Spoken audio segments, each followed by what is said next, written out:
هغې صرف د حکمرانۍ دپاره راځي او چې کله راشي بیا ورته مونږ ږغېږو او د هغوی زنده‌باد وایو. وروڼو ټول عمر یې دا قوم لوټ کړی دی، ټول عمر یې د قوم سره دوکې کړي دي. نن ستا دا وطن د ګل په شان وطن، د هر قسم خزانونو ډک وطن، نن زموږ بچي په یورپ کې، زموږ بچي په عربو کې، زموږ بچي په ملیشیا کې او د دنیا کوم ملک دی چې زموږ بچي په هغې کې نن نوکرۍ او مزدورۍ نه کوي. اول ته چې مزدورۍ وکړي پیسې دې وطن ته راولېږي، زموږ دا حکمرانان هغه پیسې لوټ کړي، واپس یې هغې پردو بینکونو ته یوسي، هغې ملکونو ته یې یوسي، اول ته خپلې بینکونو کې او بینک بیلنس زیاتوي پې. زموږ غریبانان په بیروني ملکونو کې ګټي، هغوی دلته راوړي. زموږ حکمرانان دا وطن لوټ کوي او دا پیسې بار ته وړي. ورونو یوازې دا کار نه دی، که د دین سره مخلص وو نو بیا به موږ ویلي وي چېرې زموږ د سر ګلونه دي. خو تاسو وکتل چې کله د ختم نبوت مسله کې راله، چا په قومي اسمبلۍ کې چې بل پیش کړ، چا د ختم نبوت په قانون کې ترمیم وکړو، د چا په اشاره وکړو، ولې وکړو؟ دې قوم غوښتنه کړې وه که د نور چا د خوشحالولو دپاره وکړو.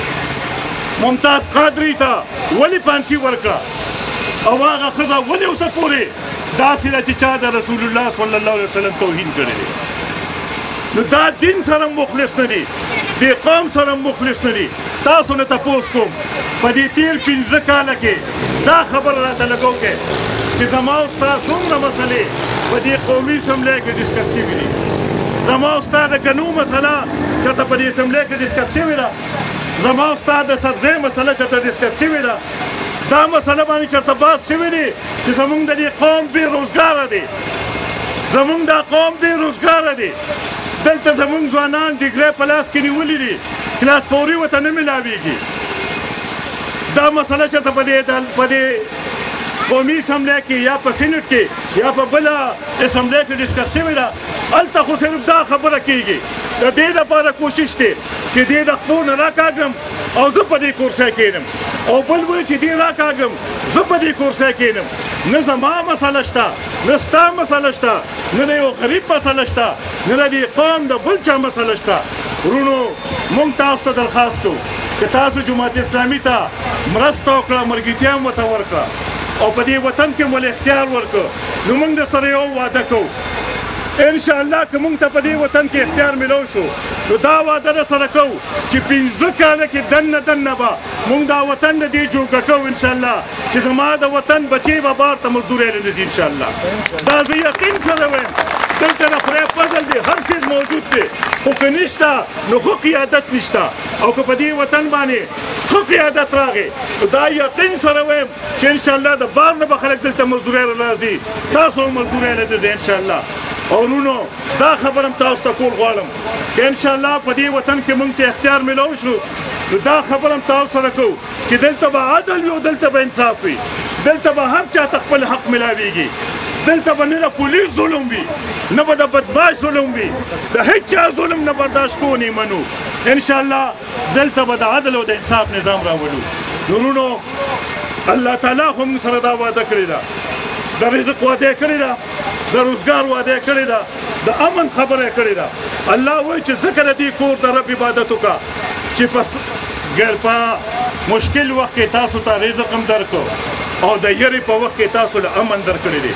نو انشاءالله دلته به داسې امن وي چې تاسو به د جنت په شان دا محسوسوئ. دا زموږ وطن په حقیقت کې د جنت په شان ځمکه ده. 4 موسمونه دي پکې، د دنیا هر څیز پکې موجود دی، خو که نشته نو ښه قیادت نشته او ښه قیادت به ستاسو الله سره راځي. تاسو یې مرسته وکړئ، تاسو ښه قیادت مخې ته راولئ، نو انشاءالله موږ به د دې ظلم نه او د دې ظالمانو نه او د دې کرپ خلکو نه به انشاءالله دا وطن خلاصوو. کومو خلکو چې زموږ د دې وطن ټول عمر سودا کړې ده، زما دې ملګرو ورته اشاره وکړه لمونځ وخت زه خبره ختموم. ورونو د دې پښتنو په نوم باندې چې کوم ظلم موږ سره شوی دی، زه دا خبره تاسو ته په ډاګه کول غواړم چې په دې وطن کې او په افغانستان کې په دې تېرو 40 کالو کې څومره خلک مړه شو، دا څومره دماکي چې شوي دي، د دې ټولو ذموار دا نیشنل عوامي پارټي ده.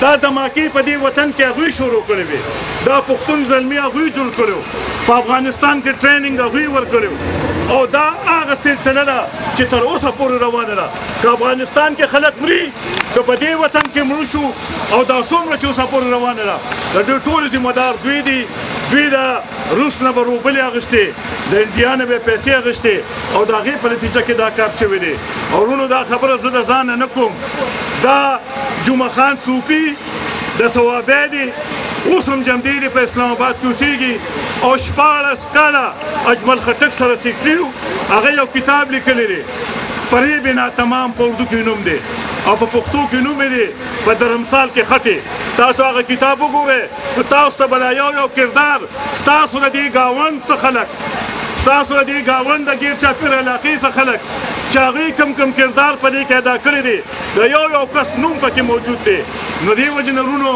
زما درخواست دا دی چې دا خلک وپېژنئ د دې په فریبونو په دوکو کې را نه شئ او هغې خلکو سره مرسته وکړئ څوک چې دا وطن د الله په دین باندې خشته کوي په دې وطن کې د عدل او د انصاف نظام راولي